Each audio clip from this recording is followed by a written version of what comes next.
Sangat berterima kasihku untuk yang selalu setia dan berikanku semangat hingga diriku bahagia.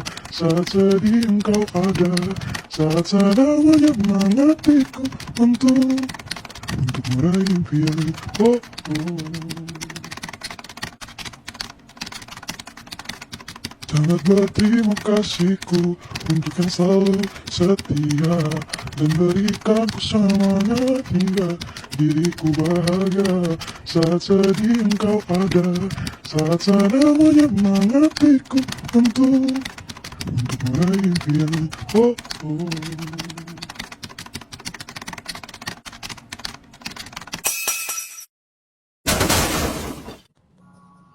أهلا وسهلا بسم الله الرحمن الرحيم.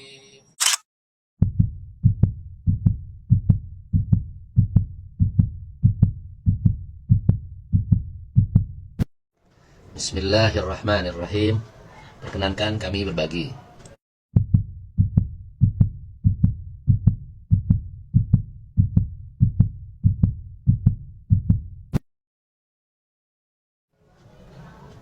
Seni tipografi.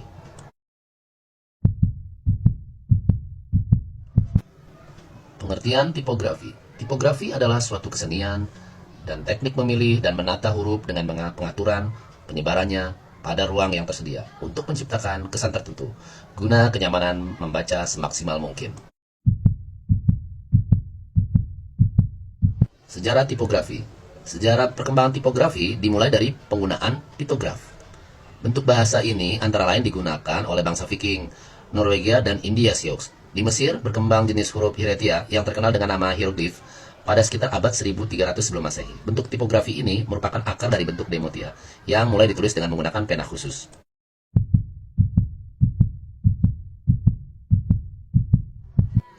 Bentuk tipografi tersebut akhirnya berkembang sampai di Kreta, lalu menjalar ke Yunani dan akhirnya menyebar ke seluruh Eropa.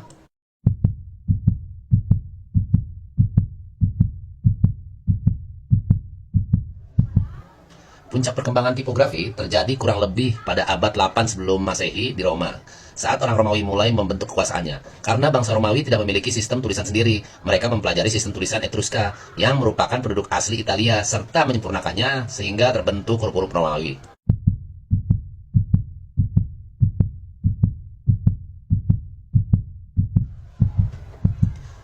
Tipografi berasal dari bahasa Yunani yaitu typos, yaitu mold, impression, shape, dan graping, yaitu writing dan carving. Tipografi merupakan seni dan teknik dalam menyeleksi dan mengatur font type, font size, line length, line leading, character spacing, dan word spacing untuk ditampilkan dalam suatu aplikasi media. Tujuan daripada tipografi yaitu untuk yang pertama, meningkatkan dan mengoptimalkan nilai untuk dibaca. Yang kedua, menciptakan hubungan yang kontekstual. Yang ketiga, memberikan informasi yang berarti dan menunjukkan hierarki. Yang keempat, menciptakan kesadaran dan menunjukkan keberadaan. Serta yang kelima, mengkomunikasikan emosi.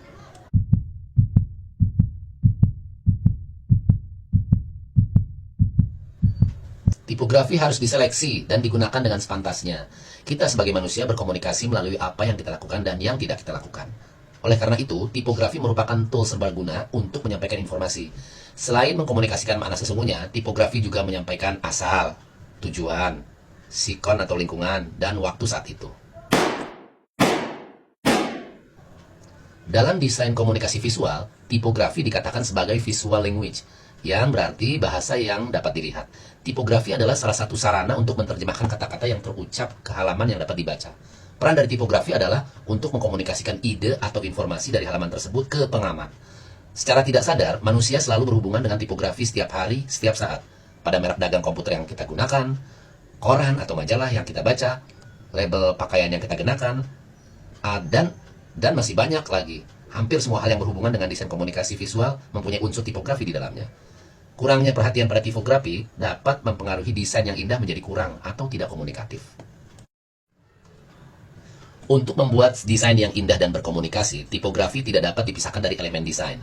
Dalam membuat perencanaan suatu karya desain, keberadaan elemen tipografi sudah harus selalu diperhitungkan, karena dapat mempengaruhi susunan, hierarki, dan keseimbangan karya desain tersebut.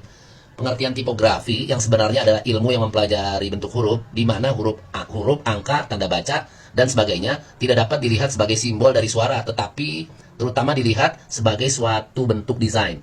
Huruf O contohnya, tidak saja terbaca sebagai huruf O, tetapi juga terbaca sebagai bentuk lingkaran yang mempengaruhi bidang suatu karya desain.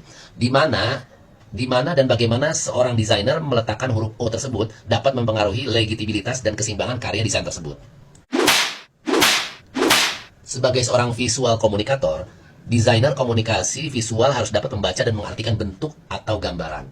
Dalam peran sebagai tipografer, seorang desainer harus dapat mengetahui bentuk tipe yang bagaimana yang dapat menunjang arah desain dan meramal reaksi daripada pengamatnya.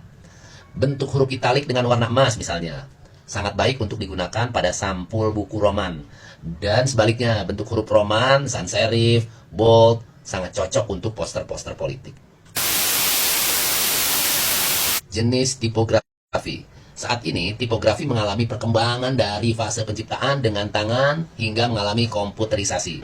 Fase komputerisasi membuat penggunaan tipografi menjadi lebih mudah dalam waktu yang lebih cepat dengan jenis pilihan huruf yang ratusan jumlahnya. Jenis huruf yang ribuan, buah karya para type designer, sebaiknya perlu dikenali oleh setiap ahli tipografi. Tugas untuk menghafal yang begitu banyak tersebut merupakan pekerjaan yang tidak mungkin. Agar memudahkan mengenal terhadap berbagai jenis huruf, maka perlu adanya penggolongan atau pengelompokan huruf. Bila diperhatikan dari bentuk struktur gambar, huruf dapat dikelompokkan menjadi 3 golongan, yaitu kelompok serif, sans serif, dan fantasi.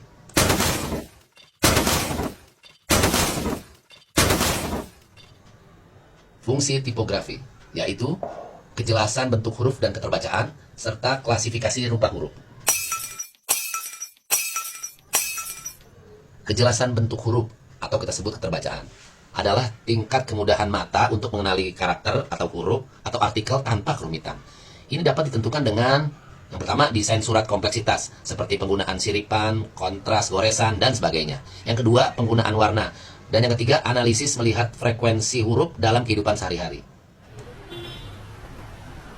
Keterbacaan atau readability adalah tingkat kenyamanan atau kemudahan suatu susunan huruf saat membaca, yang dipengaruhi oleh 1. Jenis huruf.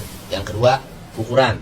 Yang ketiga, pengaturan, termasuk aliran, jarak, kerning, keselarasan, dan sebagainya. Yang keempat, kontras atau warna kontras terhadap latar belakang. Klasifikasi rupa huruf.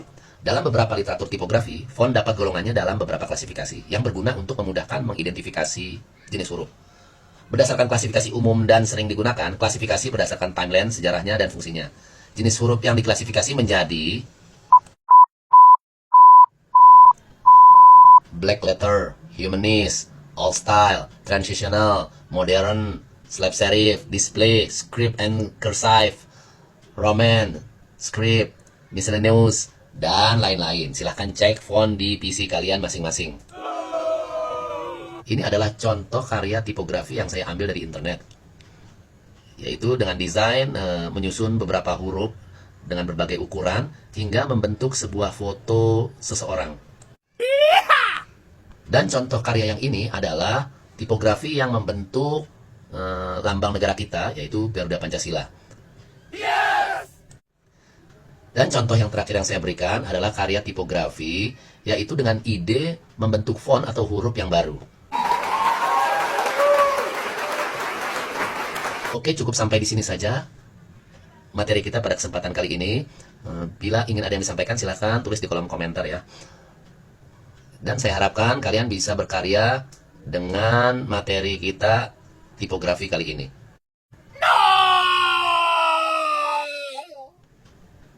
Jangan lupa like, share, and subscribe untuk dapat menyaksikan video-video kami selanjutnya.